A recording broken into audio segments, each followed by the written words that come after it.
아멘. 우리는 계속해서 고린도전서 오늘 10장을 다루겠습니다. 지금 우리는 고린도전서에서 6장, 7장 이제 음식과 결혼의 문제의 남용, 그리고 7장에서 결혼의 문제, 그리고 이제 8장, 9장, 10장 이 세 장에서는 이 음식의 문제, 특별히 우상 제물에 이렇게 바친 이 음식의 문제를 지금 다루고 있습니다. 우리가 지난 시간 이렇게 8장과 9장을 다루었습니다. 이 음식의 문제를 다루면서 이제 9장에서는 이제 바울의 자신에 대하여 해명하고 여러 가지의 이러한 자신에 대한 이러한 비방들, 이러한 것들에 대하여 바울은 이 음식의 문제를 다루면서 바울은 자신도 먹을 권리가 있다는 이러한 방면을 다루었죠. 그리고 그는 사도의 자격의 부분도 다루었고, 그리고 그의 권리와 또 그가 얼마나 신실했는가에 대한 것도 다루었고, 그리고 이제 9장 마지막 지점에서 그는 신실하게 이 노정을 달리했다는 것을 나타내었습니다. 그래서 경기장에서 경주를 하듯이 이러한 경주자가 상을 얻기 위하여 이렇게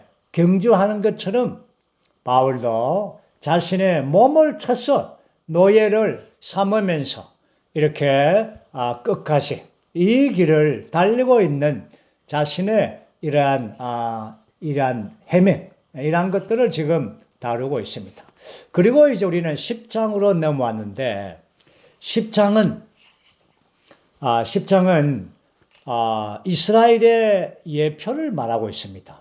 그러므로 지금 이 8장, 9장, 10장은 하나의 문제를 지금 다루고 있습니다. 그것은 바로 음식의 문제이죠. 특별히 우상 제물에 바친 음식을 먹는 이 문제를 다룸에 있어서 여기에 9장과 10장의 이 전반부까지 전혀 음식과 상관없는 이러한 방면들을 지금 다루고 있습니다.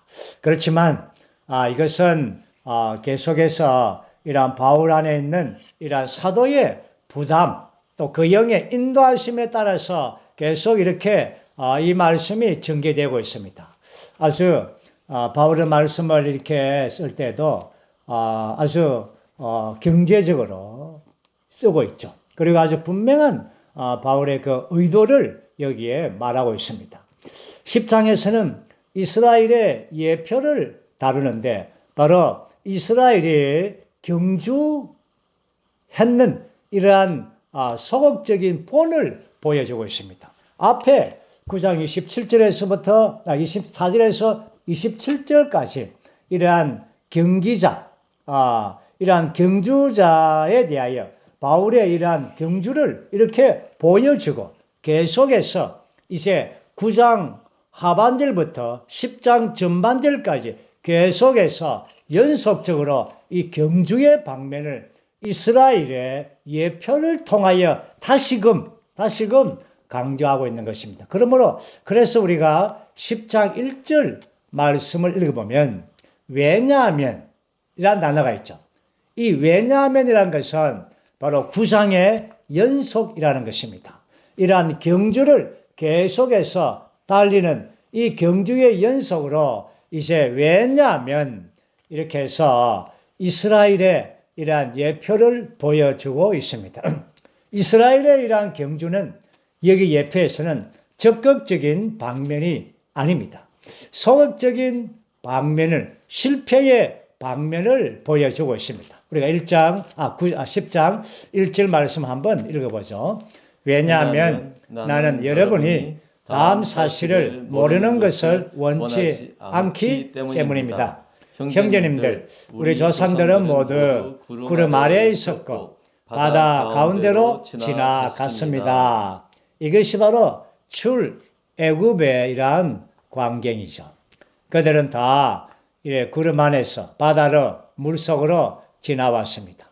다시 말해서 우리 조상이라고 했을 때 여기에서는 사실 이 고린도 성도들은 유대인들이 아니죠.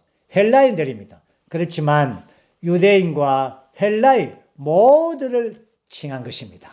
그래서 여기에서 신약에 올 때 신약의 우리의 경주는 구약의 경주는 사실 출애굽에서부터 이제 홍해를 건너서 이제 구름 아래서 그분의 인도하심을 따라서 경주를 시작했죠. 그렇지만 신약에서 우리는 이러한 구름 안에서 바로 그 영의 인도 안에서 이러한 침례를 받음으로 우리는 신약의 경주자들이 된 것입니다. 오늘 이 경주의 목표가 무엇입니까? 이스라엘은 그들이 출애굽에서 나와서 그 경주의 최종적인 목표는 바로 좋은 땅입니다.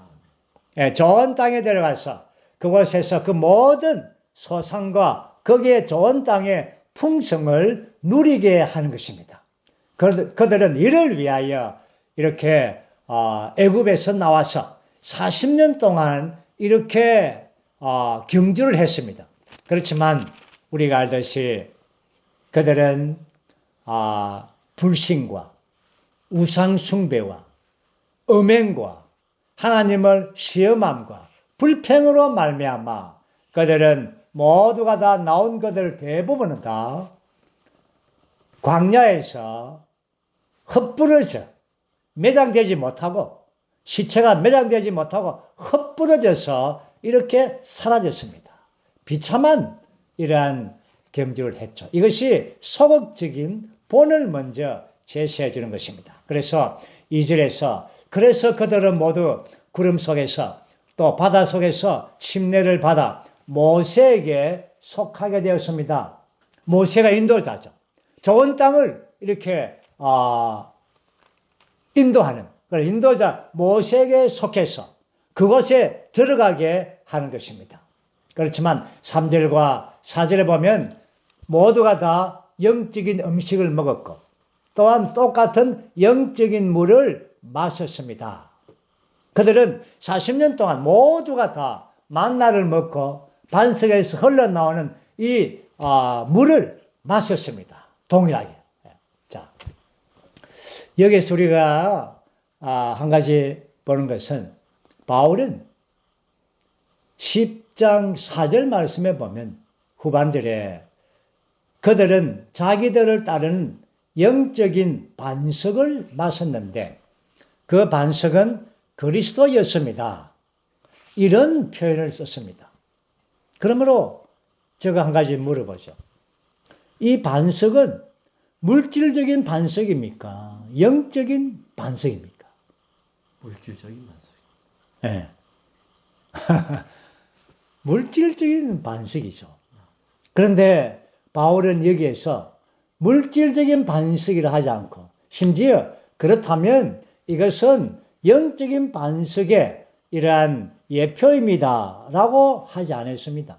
그 반석은 그리스도의 예표입니다. 이렇게 해야 정확한 거죠. 논리적으로 맞는데 그래 안 해서 이 반석은 그리스도입니다. 영적인 반석이 그들을 따라갔다고 말했습니다.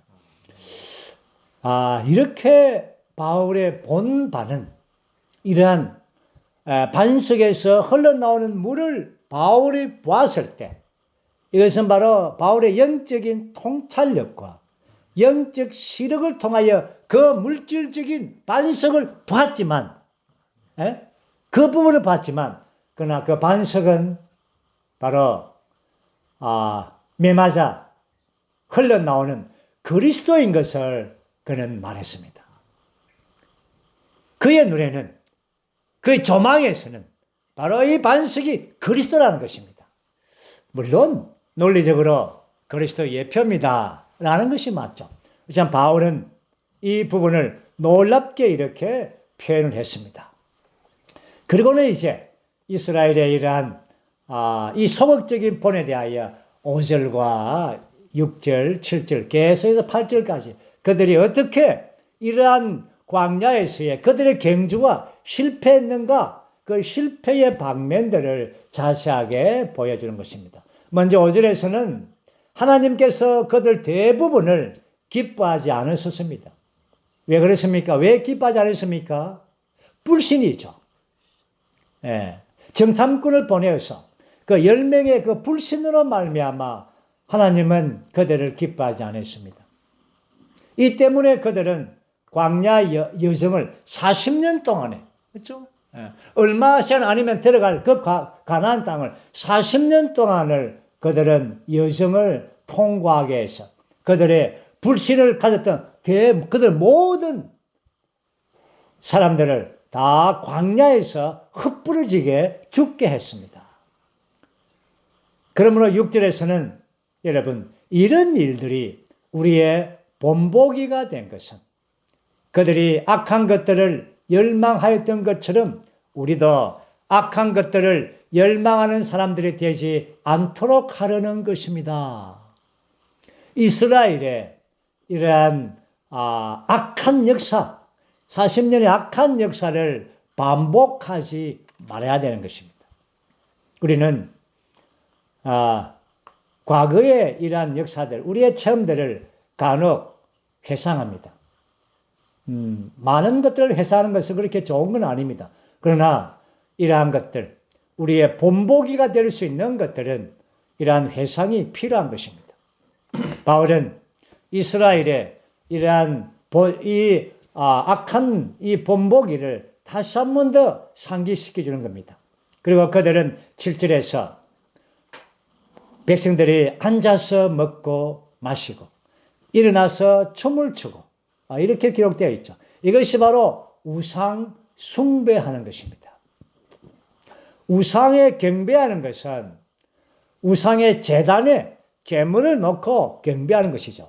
그러나 우상 숭배의 일들은 그 외에 많은 것들, 이렇게 먹고 마시고 뛰놀고 춤추고 이러한 것들은 다 우상 숭배의 일들이는 것입니다. 그리고는 그들은 음행을 저지르고, 그리고 많은 사람들의 음행 때문에 죽임을 당하게 되고, 또 9절에서는 또 하나님을 시험하다가 뱀들에게 목숨을 빼앗겼죠. 민수기에서. 또 많은 사람들이 불평하다가 또 그들이 멸망을 당했습니다. 11절 한번 읽어보죠. 그들에게 일어난 이러한 일들은 본보기가 되었습니다. 또한 그 일들이 성경에 기록된 것은 그 시대들의 끝에 살고 있는 우리에게 경고가 되게 하려는 것입니다. 시대들의 끝에 우리는 살고 있습니다. 이거는 주님의 오심에 대한 끝에 이러한 방면이 아니라 이 전체적인 시대입니다.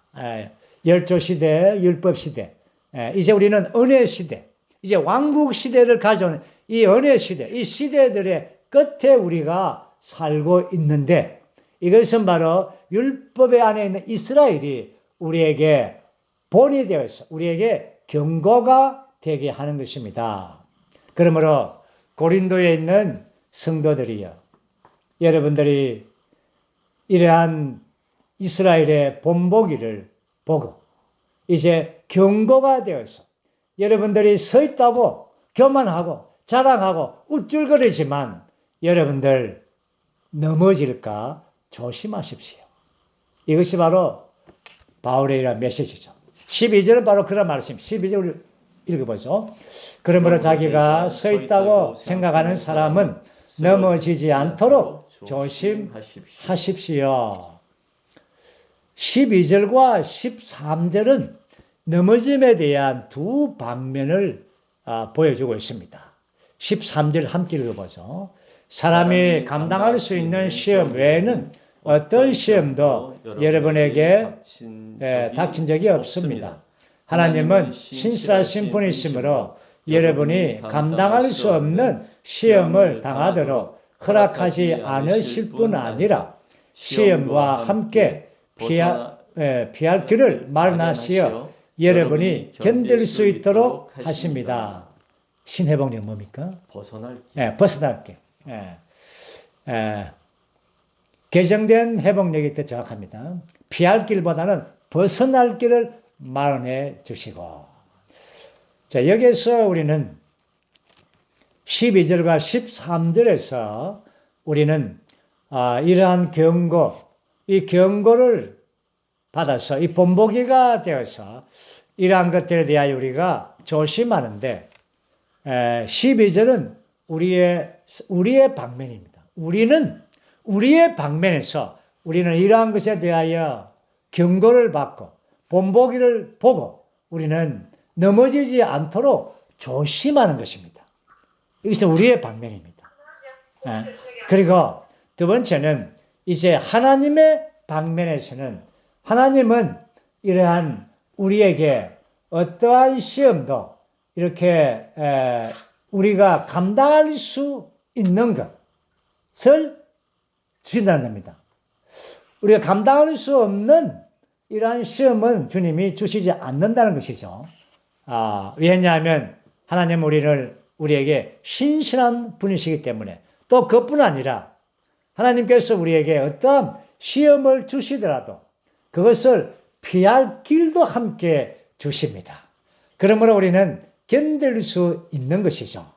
여기에서 우리는 두 방면, 우리의 방면과 이러한 주님의 방면이 있는 것을 우리가 깨달으시기를 원합니다. 우리는 이스라엘의 이러한 실패의 교훈 삼아서 한면에서 우리의 방면에서는 우리는 이러한 방면에서 조심해야 되며 또 한 방면에서 주님은 신실하시게 우리를 피할 길을 또 감당할 수 있는 시험을 주시고 피할 길도 허락해 주시는 것입니다.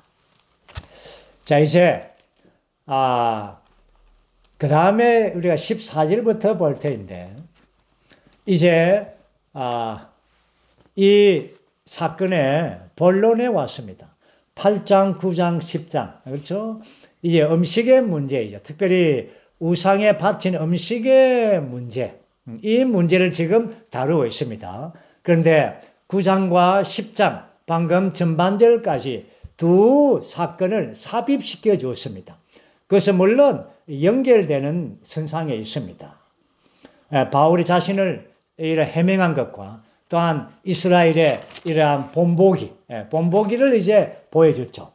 자, 그런 다음에 이제 이 문제에 다시 들어옵니다. 우상을 제물에 먹는 이 문제에 이제 들어옵니다. 자, 14절, 15절 말씀을 읽어보겠습니다.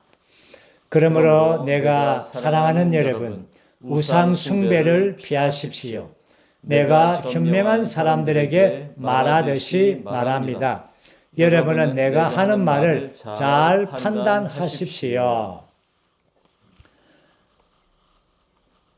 그러므로 여기에 삽입구를 다 9장과 10장을 이렇게 넣은 것은 이제 10장 후반절에서부터 이제 이 음식의 문제에 결론의 문제에 왔기 때문에 이제 바울은 그러므로 내가 사랑하는 여러분, 아주 굉장히 바울의 영을 만지지 않습니까?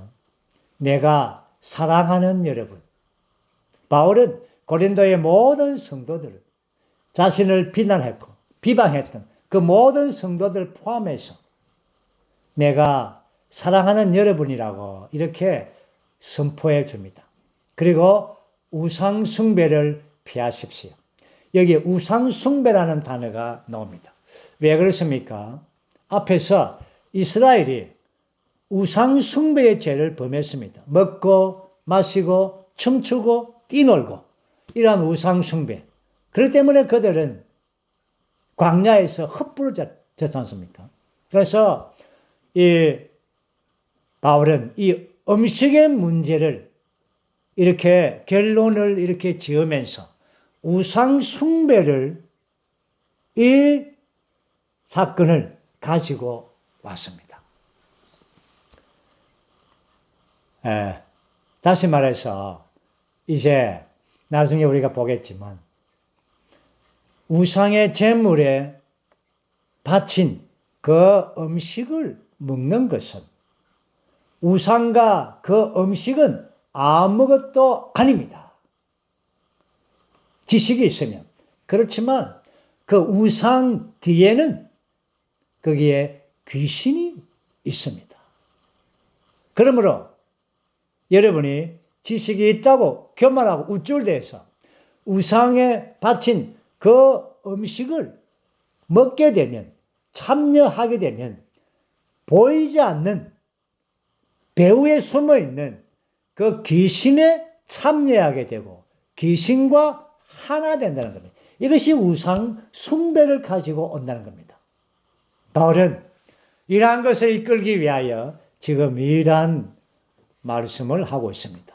그래서 바울은 말합니다. 내가 하는 말을 여러분들이 잘 판단해 보십시오. 나의 말을 잘 조사해가지고 심사숙고해서 잘 들어보십시오. 이 말입니다. 이제 16절과 17절입니다. 오늘 우리는 16절과 17절을 여기에서 바울은 언급합니다. 우리가 축복하는 축복의 잔은 그리스도의 피의 교통이 아니겠습니까? 우리가 떼는 떡은 그리스도의 몸의 교통이 아니겠습니까? 떡이 하나이요. 우리 많은 사람이 한 몸입니다. 왜냐하면 우리가 모두가 한 떡에 참여하기 때문입니다. 여기서 갑자기 축복의 잔과 떡을 떼는 것, 다시 말해서 그리스도의 피의 교통과 몸의 교통을 말합니다. 고린도 성도들은 하나님의 교회입니다. 지방교회입니다. 그렇기 때문에 그들은 아마도 매주마다 주의 상을 가졌을 겁니다. 떡을 뗐을 것입니다.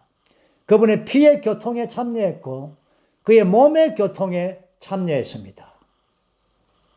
그들은 잔을 마시면서 그 잔은 축복의 잔이라고 그들은 알고 있습니다. 그건 떡을 먹으면서 한 몸을 간증하는 것을 그들이 알고 있습니다.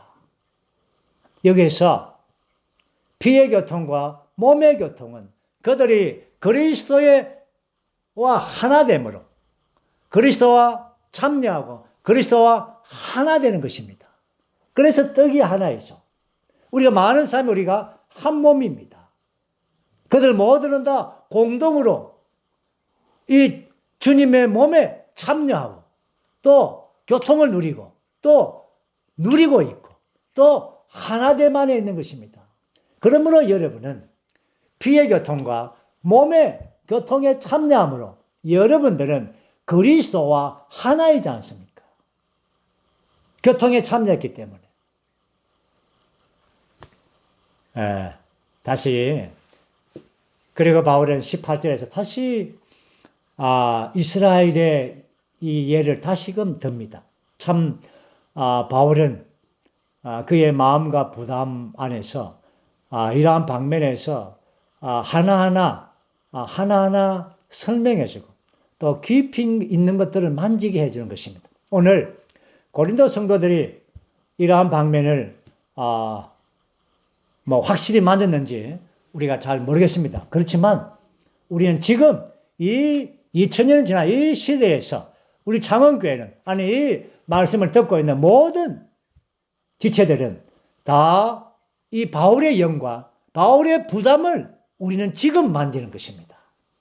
자, 18절에서 이제 이스라엘에 또 하나 되고 있는 이스라엘에서 또 하나 되고 있는 한 무리가 있다는 것입니다.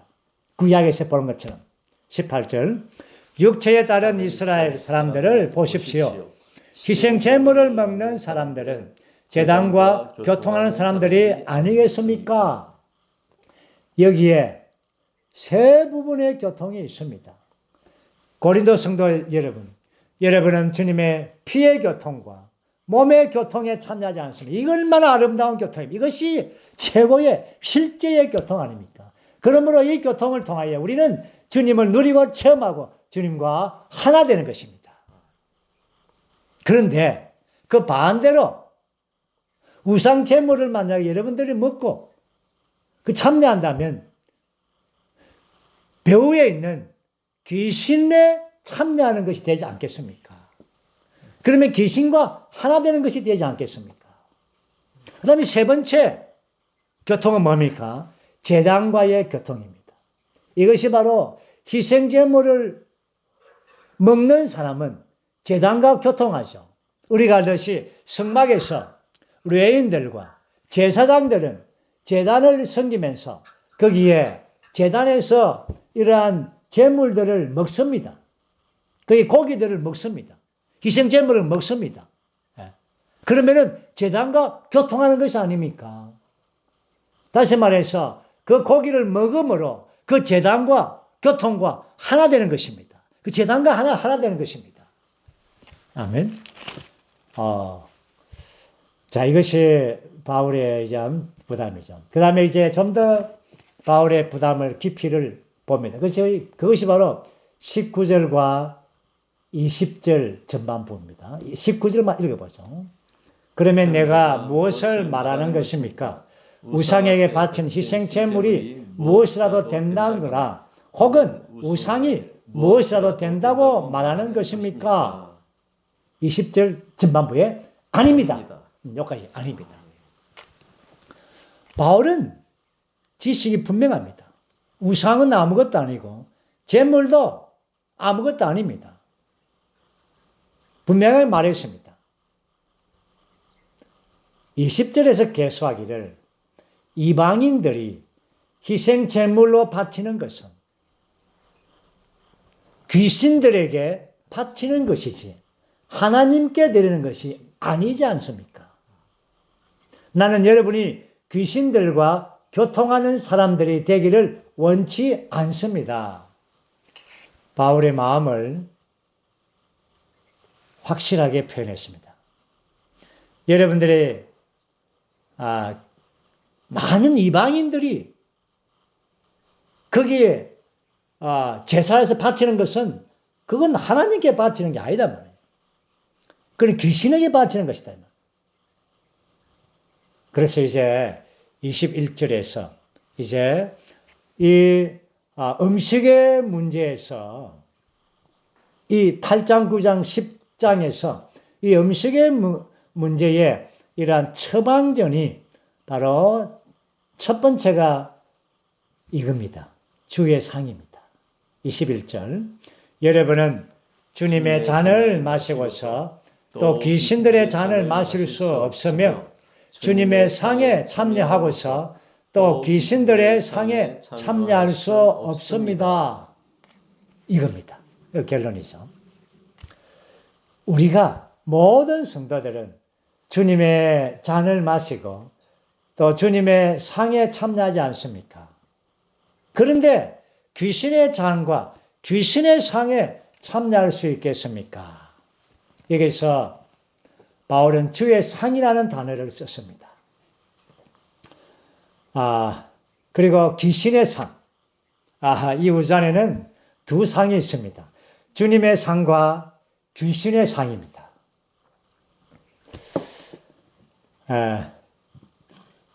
오늘 이 부분에서 이제 우리가 이제 10장의 후반전에서는 이제 마지막 처방전이 이제 결론적으로 하나님의 영광을 위하여 합당하게 먹으십시오라는 부분이 하나 남아 있습니다. 이제 그것은 다음에 우리가 하고 지금 저는 이 시점에서 주의 상에 대하여 좀 더 교통을 나누기를 원합니다.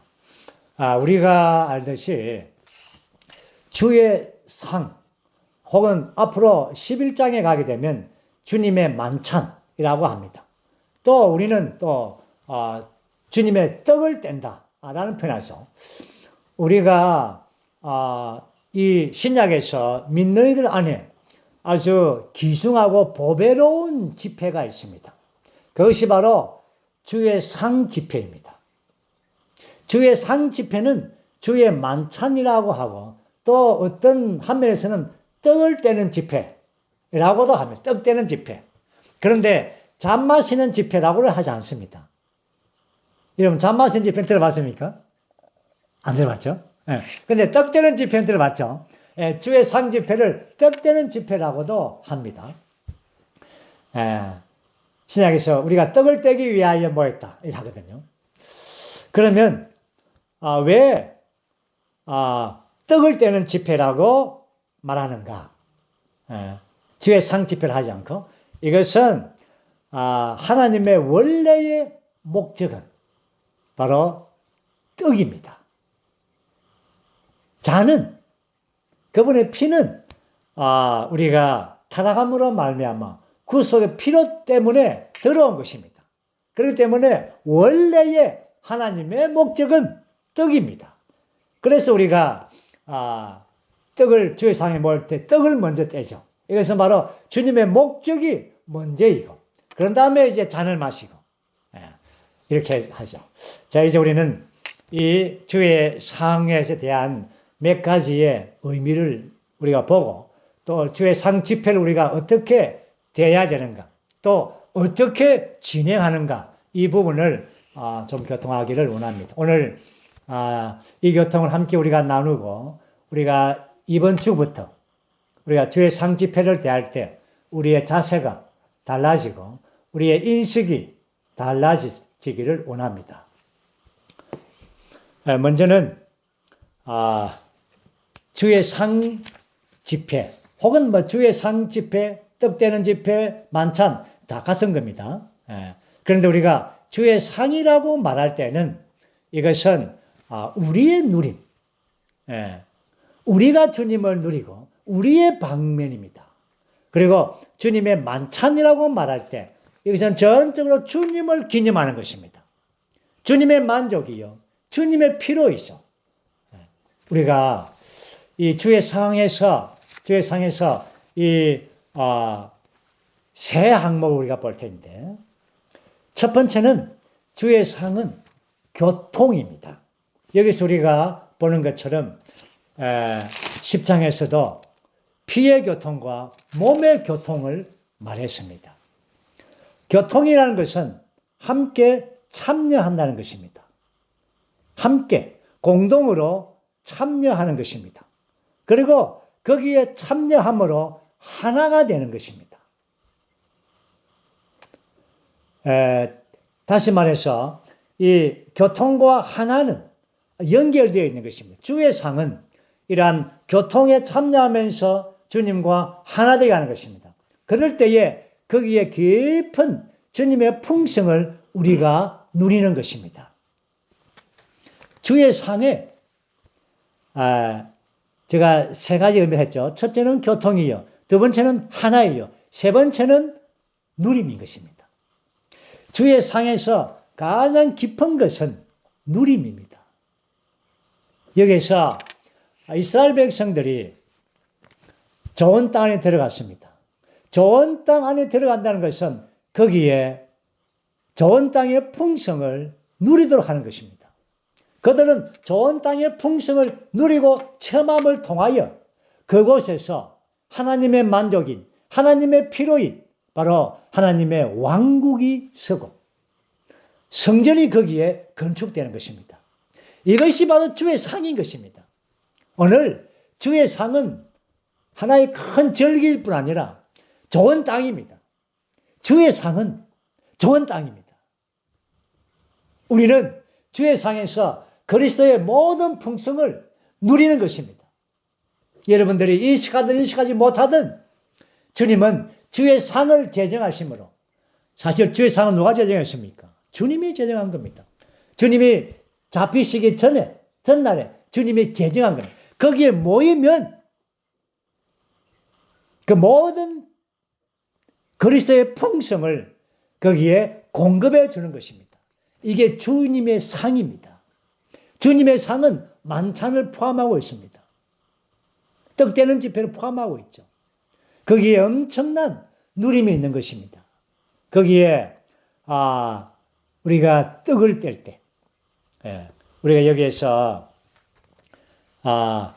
떡을 뗄 때에 그 떡은 바로 비밀한 그리스도의 몸을 상징하는 것이죠. 우리는 상 앞에 모여 있으면 앞에 떡과 잔이 분리되어 있습니다. 그분의 죽으심을 진열하는 것이죠. 주의 상은 주님의 죽으심을 기념하는 것이 아니라 주님의 죽으심을 진열하는 겁니다. 표명하는 것이죠. 온 우주 안에서 특별히 사탄 앞에서 주님의 죽으심을 표명하는 것입니다. 그리고 우리가 떡을 먹고 잔을 마시는 것은 주님을 기념하는 것입니다. 그럴 때에 우리 안에 있는 많은 이 죄들과 세상과 육체와 다툼과 시기와 모든 것들이 주의 상으로 말미암아 떨어져 나가는 겁니다. 이것을 체험해야 됩니다. 주의 상을 대하면 이 모든 것들이 떨어져 나갑니다. 우리 안에서 붙어 있는 것들, 달라붙어 있는 것들 떨어져 나가는 겁니다. 그렇기 때문에 주의 상 집회가 매우 중요한 집회입니다. 주님이 직접 세워준 거 아닙니까? 주님 오실 때까지 기념을 하라고 했습니다. 이제 저는 마지막으로 우리가 주의 상 집회를 매주마다 합니다. 아주 이것은 좋습니다. 그렇죠? 정말 주님의 명령을 지키는 겁니다. 오늘날 기독교 안에서는 1년에 한두 번밖에 안 하죠. 기독교 안에서는 1년에 한두 번, 자주 안 하는 게 좋습니다. 왜냐하면 그 떡은 엄밀히 말해서 분열의 떡이기 때문에 그렇습니다. 분열의 떡에 많이 참여하면 나중에 11장에 가게 되면 병들고 이렇게 약해지고 파멸되기 때문에 그렇습니다. 어쨌든 우리는 주의 회복 안에서 합당한 입장 안에서 뜨는 떡이기 때문에 매주 자주 떼도 괜찮습니다. 초대교회는 매일 떼습니다. 그렇지만 우리가 초대교회 후반부에 가면 주의 첫날입니다. 주의 날이죠. 오늘 주일은 일요일이 아닙니다. 일요일이 아닙니다. 주의 첫날입니다. 모든 한 주간의 첫날은 주일입니다. 주의 날입니다. 그 첫날이 시작하는 것입니다. 주님을 기념하고 먹고 마시고 주의 상을 땜으로 한 주간 시작되는 겁니다. 살 수 있는 한 주간을 견딜 수 있는 힘이 되는 것이죠. 그렇기 때문에 주의 상에 대한 인성이 있는 사람들은 주의 상을 소홀히 하지 않습니다. 우리가 생각하는 것 이상으로 어마어마한 축복이 그 안에 있습니다. 어마어마한 축복이. 이제 우리는 주의 상을 집회를 어떻게 대하는가 우리의 체험에 근거해서 보겠습니다. 우리는 주의 상 집회로 우리 장흥교회는 10시 반에 모입니다. 물론 다른 교회는 시간도 틀 수 있겠죠. 10시 모이는 교회도 있고 또 11시 모이는 거 어쨌든 그건 괜찮습니다. 또한 저녁에 모이는 교회도 있고 아침에 모이면 그건 괜찮습니다. 일단 주의 상 집회를 모이면은 여기 우리는 세 가지의 이 방면이 있습니다. 주의 상을 대하는 세 가지 방면은 첫 번째는 주의 상의 준비. 두 번째는 주님을 기념하는 것. 대부분 다 주의 상 집회의 3분의 2는 주님을 기념하는 시간입니다. 세 번째는 아버지를 경배합니다. 마지막에 3분의 1 정도의 시간은 아버지를 경배합니다. 다시 한번 말해서 주의 상 집회에 모였을 때 우리는 세 방면을 기억합니다. 첫째, 준비. 두 번째, 주님을 기념하고. 세 번째는 아버지를 경배합니다. 문제는 준비입니다. 주의 상에 대한 준비는 바로 우리의 태도입니다. 우리가 10시 반에 주의 상 집회를 이제 한다고 교회가 강구해서 그렇게 모입니다. 그런데 반이 지나서 허겁지겁 뛰어온다면 그 주의 상에 대한 준비가 아닙니다. 미안합니다. 준비가 아닙니다. 적어도 10분 전에 와서 우리의 영을 예비합니다. 주의 상을 위해서 우리의 영을 해방하셔. 그리고 이 주의 상 집회의 초점은 주님이시기 때문에 주님에 대한 축복과 감사와 찬양이 넘쳐야 됩니다. 그래서 이 주의 상 집회에서 어떤 메시지를 하는 것도 좋지 않습니다. 또 흐름과 반대되는 특별하게 자기가 깨달은 거, 계시 이런 거 하면 안 됩니다. 또 우리에게 요구해 달라고 그런 기도도 그런 거 합당하지 않습니다. 이 집회는 주님만을 중심 삼고 주님을 축복하고 감사하고 찬미하며 그분의 인격과 그분의 역사와 그분의 이루신 것, 그 모든 것들을 감상하고 축복하고 선포하고 외치고 이런 겁니다. 이게 주의 상 집회입니다. 그것이 모든 집회의 한 3분의 2 정도, 예를 들어서 우리가 1시간 집회라면은 한 40분이죠. 또 한 30분 집회면은 20분, 한 3분의 2 정도는 주님을 기념하는 것에 대해서 아주 축복하죠.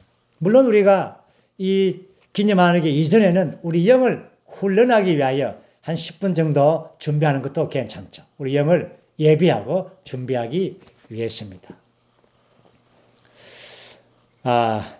그런 다음에 이제 이 주의 상집회에서 찬미하고 또 축복하고 선포하고 외치고 이럴 때에 정말 주님께서 어떤 부담이 있을 때 우리가 일어나서 간증할 때는 짧게 해야 됩니다.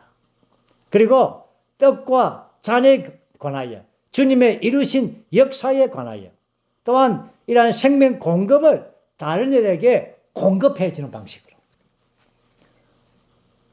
그렇게 해서 짧게 해줘야 됩니다. 왜냐하면 주의 상 집회가 늘어지면 아주 주의 상 집회는 신선한 상입니다. 새로운 것이죠. 그런데 어떤 지체가 일어나서 오래도록 말해버리면 설교를 소위 이렇게 해버리면 신선함이 떨어지는 겁니다.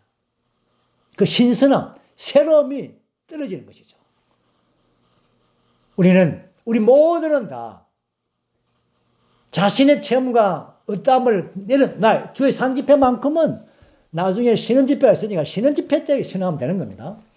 그래서 이 집회는 주님을 높이는 것입니다. 주님을 중심 삼는 것입니다. 주님을 기념하고 존중하고. 자, 이제 그리고 찬송을 고를 때도 우리의 찬송가에는 앞부분은 아버지를 경배하는 찬송이 있고 중간 부분 한 100몇십 장, 대략 한 8, 90장에서부터 150장 이렇게까지 보면은 주님에 대한 찬송이 있습니다. 그분의 인격과 그분의 역사와 죽으심과 부활과 그분의 성천과 그분의 이루신 것들, 이러한 역사에 대한 그분의 이러한 주님에 대한 이러한 찬송을 불러야 됩니다. 그래야만 되죠. 그 찬송이 합당하죠. 여기에서 우리 자신이 성숙되기를 원합니다. 우리가 자라기 원합니다. 이제 그런 찬송보다는 주님에 대한 초점이 찬송이. 우리 찬송가에 그렇게 되어 있습니다. 그걸 고르야 되는 거죠. 그러나 다른 걸 고르면 자기는 좋은데, 자기는 어제 이 누린 찬송이 좋습니다 하고 하는데, 주의 상의 집회에서는 그렇게 좋지 않을 수가 있습니다. 그것은 모든 지체들이 주의 상을 향하여 앉아있는 모든 지체들의 영을 불편하게 만듭니다. 우리는 깨어서 주의 상 집회를 서로 높여야 됩니다. 서로 높여야 되는 것입니다. 그리고 이제 우리는 마지막 3분의 1 지점쯤 되어서 아버지를 경배하죠. 아버지를 경배하는 찬송을 아들과 함께 그분과 함께 우리는 아버지를 경배합니다. 우리가 이때는 우리가 다 일어서죠. 어쨌든 함께 아버지를 경배할 때는 정말 아버지는 그분은 근원이시고 그분은 지혜로우신 분이고 그분은 모든 것들을 다 계획하신 분이고 모든 역사를 준비하신 분입니다. 그런 근원이신 아버지를 경배할 때에 이렇게 선포하고 경배하고 또 찬송으로 또 외치고 또 그렇죠? 예, 아버지라고 선포하고 모든 지체가 이렇게 하는 것입니다. 저는 주의상집회를 대하면서 참 이러한 집회를 참 보기를 원했습니다. 그런데 우리의 습관과 우리의 간섭은 대부분 다 뒤에 앉아있으면 기능을 발휘하는 지체들만 하고 그렇지 않은 지체들은 전혀 하지 않습니다. 제가 하나의 간증을 해드리겠습니다. NIM에 제가 있을 때 주의상집회를 한번 참석했습니다. 그때 예언님도 앉아 계셨습니다. 거기에서 예언자님이 어떤 메시지 하지 않았습니다. 모든 지체들이 정말 일어서서 외치고 살아있는 방식으로 이렇게 간증하고 짧게 예언자님께서 이것이 주의상 집회다. 모든 지체들 신선하게 살아있게 주님을 기념하고 높이고 이러한 집회를 우리가 이루기를 원합니다. 이것은 모두가 깨어 있어야 돼요. 주의상 집회를 위해서. 그래서 우리가 첫 번째 제일 중요한 게 주의상 집회를 위하여 준비하는 것입니다. 우리 자세를 준비하고 우리 영을 준비하고 이렇게 준비해서 우리가 주의상 집회가 시작되면 우리가 활짝 영을 열었어. 그렇죠?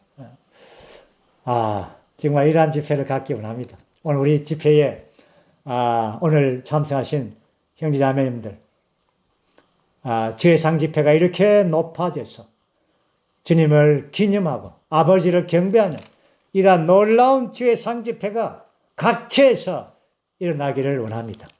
이제 우리는 마지막 10장에서 23절에서부터 이제 마지막 결론입니다. 이 부분을 이제 하고 오늘 마칠 것입니다. 10장 23절부터 이제 결론적으로 8장에서 시작한 이 음식의 문제, 우상 제물에 바친 이 제물을 먹는 문제에서 이제 결론을 이제 내립니다. 우리는 이러한 우상 제물의 문제, 음식의 문제의 처방전은 우리가 첫 번째는 주의 상이라는 걸 봤습니다. 주의 상에서 주님을 누림으로 하나 되는 원칙, 먹은 것이 먹고 마시는 것이 그 사람과 하나 되고 그 사람과 하나 되는 것, 이 원칙을 보여줬죠. 그 다음에 이제 두 번째의 이 처방전은 바로 하나님의 영광을 위하여 우리가 먹는 것입니다. 이것이 오늘 결론의 처방이죠. 자, 이제 우리는 10장 23절 읽어보겠습니다. 모든 것이 허용된다고 하여 모든 것이 유익한 것이 아니며 모든 것이 허용된다고 하여 모든 것이 사람을 건축하는 것은 아닙니다. 우리가 이 말씀을 읽어보니까 많이 들었던 말, 그죠? 구절이죠. 언제 들었습니까? 6장 12절에서. 6장 12절에 이 동일한 말씀 하면서 그 뒷부분에서 이렇게 말했습니다. 모든 것이 허용된다고 하여 나는 어떤 것에도 얽매이지 않을 것입니다.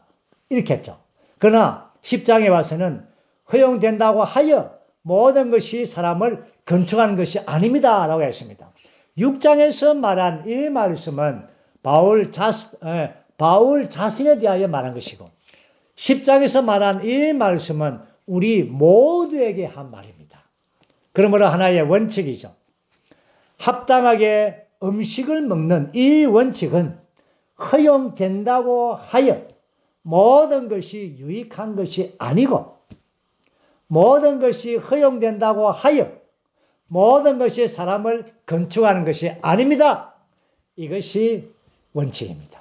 하나의 큰 원칙을 제시해 주었죠. 그리고는 이제 세부 항모에 가서 이제 이런 예를 든 겁니다. 24절부터 이제 30절 말씀 보면 이러한 예들을 든 겁니다. 25절 보면 시장에서 파는 고기는 무엇이든지 양심을 위하여 캐묻지 말고 드십시오. 양심이 약한 사람들이 있기 때문에 시장에 파는 음식은 아마 대부분 그 우상의 제물에 바친 음식일 수가 있죠. 그래서 이거 우상에 바친 겁니까? 이 묻지 말고 그만 사라는 것입니다. 그만 사서 먹으라는 것입니다. 그걸 캐 물으면 이거 우상에 바친 겁니다. 말을 듣는 순간 양심이 약한 사람들은 양심이 이렇게 걸려 넘어질 수가 있다는 것입니다. 26절 왜냐하면 땅과 거기에 충만한 것이 다 주님의 것이기 때문입니다. 또 27번 또 믿지 않는 사람 중에 누군가가 여러분을 초대하고 여러분도 가고자 한다면 여러분 앞에 차려놓은 것은 무엇이든지 그의 양심을 위하여 캐묻지 말고 드십시오. 누가 초대해서 음식을 차렸습니다. 그런데 그 주인장 보고 이거 우상제물에 바친 거 아닙니까? 물어보지 말고 그냥 기도하고 이 음식을 위하여 거룩해지도록 기도하고 우리가 음식을 위하여 기도하는 거 다 잘하고 계시죠? 음식이 앞에 있을 때 우리는 기도합니다. 여러분 뭐 어떤 기도합니까?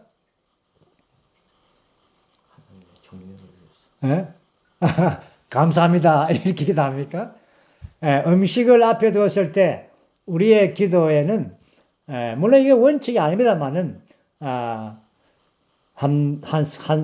서너 가지의 내용이 첫 번째는 뭐냐면 이 음식은 주님이 주신 것입니다. 이겁니다. 그래서 주님께서도 오병이어를 이렇게 받아가지고 하늘을 우러러 기도했죠. 이게 뭡니까? 이 음식의 근원은 아버지이십니다.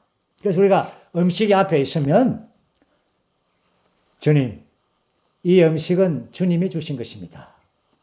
이렇게 기도해야 됩니다. 두 번째는 이 음식은 주님, 이 음식을 거룩하게 해 주십시오. 이렇게 기도해요. 물론 이 음식이 거룩한 요소가 되는 이런 의미가 아니라 분별시키는 것입니다.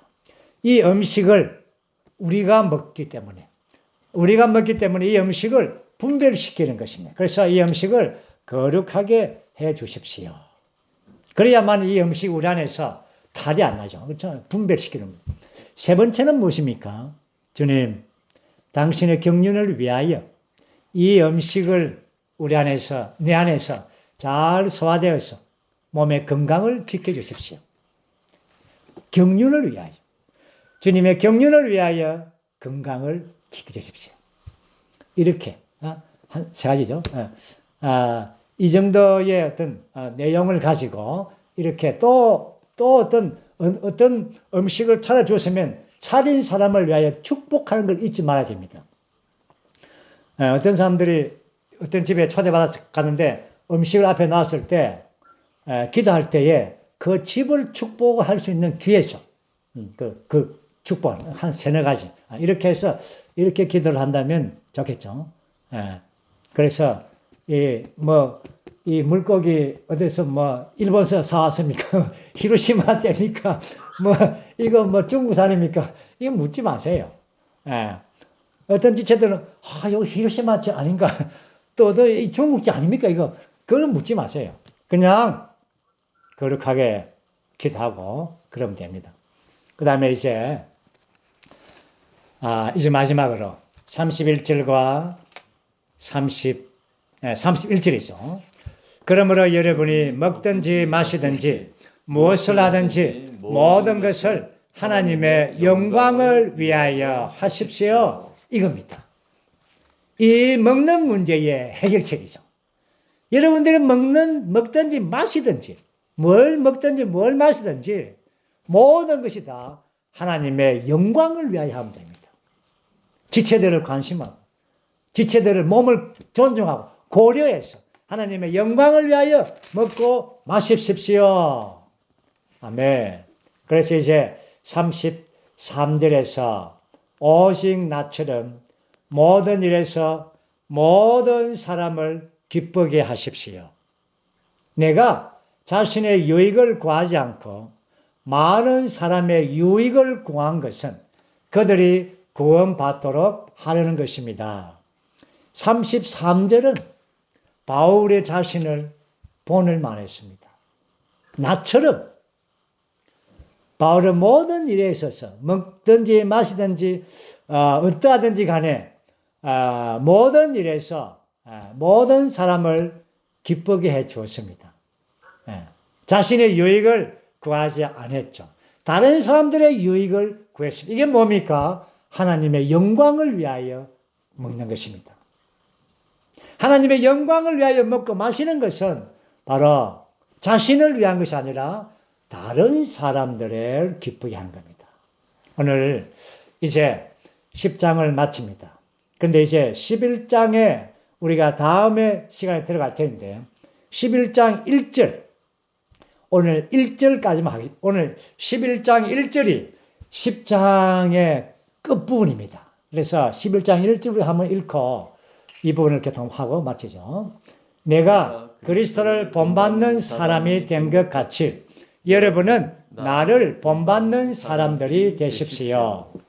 자, 11장 1절이지만 오늘 여기에서 1장에서부터 10장까지의 결론으로 여겨질 수가 있습니다. 저는 이 11장 1절을 곰곰이 생각을 해봤습니다. 왜 이것이 11장 1절에 이것이 있나? 그리고 나를 본받으라 고 끝맺습니다. 우리가 고린도 전서를 전체 16장을 분해해보면 해부를 해보면 11가지의 문제점이 있다는 걸 압니다. 그 6가지 문제점이 10장까지 있고 5가지의 문제점이 11장부터 16장까지 물론 15장까지입니다. 하여튼 그렇게 5가지 문제가 있습니다. 그럼 이 10장이 끝나는 이 지점, 이 6가지의 문제 우리가 앞에서 봤듯이 첫 번째 문제는 분열의 문제이죠. 두 번째는 악한 행제, 건친상간. 두 번째는 소송의 문제. 세 번째는. 네 번째는 자유를 남용하는 것. 다섯 번째는 결혼의 문제. 여섯 번째는 오늘 우리가 본 우상, 재물의 문제. 이 6 항목을 이제 마치면서 여기에 이것은 바로 인간 사회에서 인간의 필요에 관한 문제들입니다. 앞으로 11장부터 15장까지의 5가지의 문제는 하나님의 행정의 문제입니다. 좀 깊은 것이죠. 그래서 이 6가지의 문제를 마치면서 이 6 항목의 결론은 6가지의 문제의 처방전은 여러분 무엇이겠습니까? 아멘? 나를 본받으십시오. 이겁니다. 6가지의 모든 문제들 다 하나씩 다 설명하고 해결책을 다 주었지만 이제 10장에서 다 마치고 11장을 하나님의 행정의 문제를 이제 가기 전 그 가운데 지점에서 결론적으로 바울은 내가 그리스도를 본받는 사람이 된 것 같이 여러분은 나를 본받는 사람이 되십시오. 이것이 10장까지 6가지의 모든 문제의 결론이고 처방전입니다. 주님을 찬양합니다. 우리 모두가 다 고린도 전서에서 이런 풍성한 공급을 받고 또 누리게 하심을 주님께 감사를 드립니다. 아멘.